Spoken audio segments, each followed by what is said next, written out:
ओम शांति।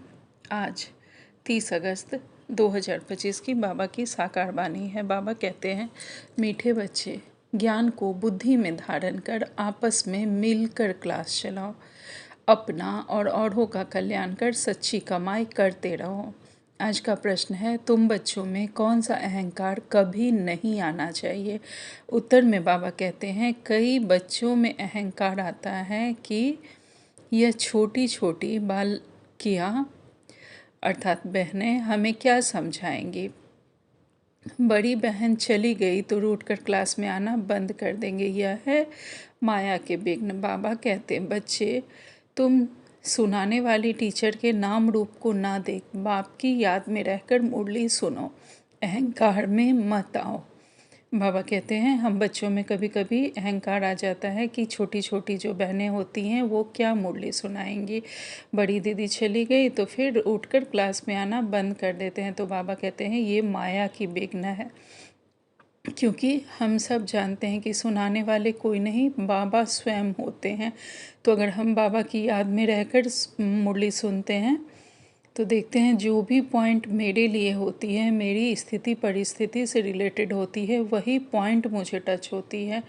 तो कोई भी नहीं सुनाते सिर्फ बाबा हैं। ऐसे भी जब क्लास में मुरली चलती है तो बाबा कहते हैं, बाबा ने ही मुरलियों में कहा है कि वहाँ स्वयं बाबा आते हैं और बाबा सुनाते हैं दीदियों के मुख द्वारा। तो इसीलिए हमें किसी के नाम रूप में नहीं फंसना है। बाबा की याद में आत्मिक भाव से हमें मुरली सुननी है। स्वयं को आत्मा समझकर किसी भी अहंकार में हमें नहीं आना है। ओम शांति।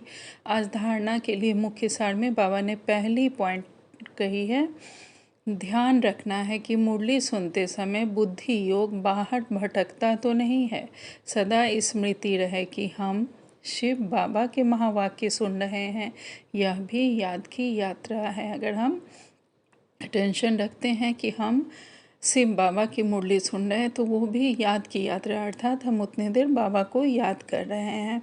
दूसरी पॉइंट में बाबा कहते हैं, अपने आप को देखना है कि हमारे में ज्ञान योग और दैवी गुण है। लालच का भूत तो नहीं है, माया के वश कोई विकर्म तो नहीं होता है। हमें सदा अपने को चेक करते रहना है कि हमारे में ज्ञान है। किसी को भी हम बाबा के ज्ञान के पॉइंट्स समझा सकते हैं और उस ज्ञान के पॉइंट्स को हमने स्वयं में धारण कर उसके हम स्वरूप बने हैं क्या, और हम सदा बाबा के साथ योग में रहते हैं, कर्मयोगी अवस्था रहती है। हमारे में दैवी गुण है कि नहीं, सदा हमें चेक करते रहना है। किसी भी तरह का लालच का भूत हमारे अंदर नहीं हो। किसी भी तरह का वस्तु हो, विषय हो, कुछ भी खान पान हो, किसी भी तरह का भूत हमारे में नहीं हो लालच का। और माया के वश होकर कोई भी विकर्म अब नहीं करना है। अब इस जन्म में कोई भी हिसाब किताब नहीं बनाने हैं। हमें सदा अटेंशन रखना है। आज बाबा ने हमें वरदान दिया है, सदा अचल अडोल भव। बाबा कहते हैं, निमित्त भाव की स्मृति से हलचल को समाप्त करने वाले सदा अचल अडोल भव। निमित्त भाव से अनेक प्रकार का मैंपन मेरापन सहज ही खत्म हो जाता है। जब हम समझ लेते हैं कि हम बाबा के इंस्ट्रूमेंट हैं, बाबा मुझे चला रहा है, यूज़ कर रहा है, तो स्वतः ही हमारे अंदर मैंपन और मेरापन खत्म हो जाता है। बाबा कहते हैं, यह स्मृति सर्व प्रकार की हलचल से छुड़ाकर अचल अडोल स्थिति का अनुभव कराती है। अगर ये स्मृति हमें सदा रहे तो किसी भी तरह की हलचल में हम अचल अडोल रहेंगे, अडिग रहेंगे कि मेरा तो कुछ है ही नहीं, जो है बाबा का है। जो भी बातें आ रही हैं सब बाबा का है। बाबा को सौंपकर हम निश्चिंत हो जाएंगे। मैं तो सेवाधारी हूँ, मैं निमित्त हूँ। तो बाबा कहते हैं, सेवा में भी मेहनत नहीं करनी पड़ती, क्योंकि निमित्त बनने वालों की बुद्धि में सदा याद रहता है कि जो हम करेंगे हमें देख सब करेंगे। हम सदा यह याद रखेंगे। सेवा में निमित्त बनना अर्थात स्टेज पर आना। स्टेज तरफ स्वतः सबकी नज़र जाती है। तो यह स्मृति भी सेफ्टी का साधन बन जाती है। अगर सदा हमें स्मृति रहे कि मैं निमित्त सेवाधारी आत्मा हूँ, तो हमारी सेफ्टी का यह साधन बन जाता है, क्योंकि हमारे अपने जो भी गुण हैं उस तरफ हमारी दृष्टि रहेगी कि मुझसे भूल कर भी कोई भूल ना हो, कोई भी गलतियाँ ना हो।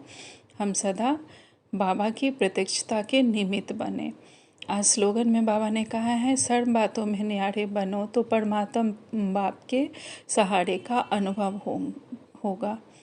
सभी बातों में हमें न्यारा उपराम होके रहना है, तो सदा अनुभव होगा कि बाबा का सहारा हमें मिल रहा है।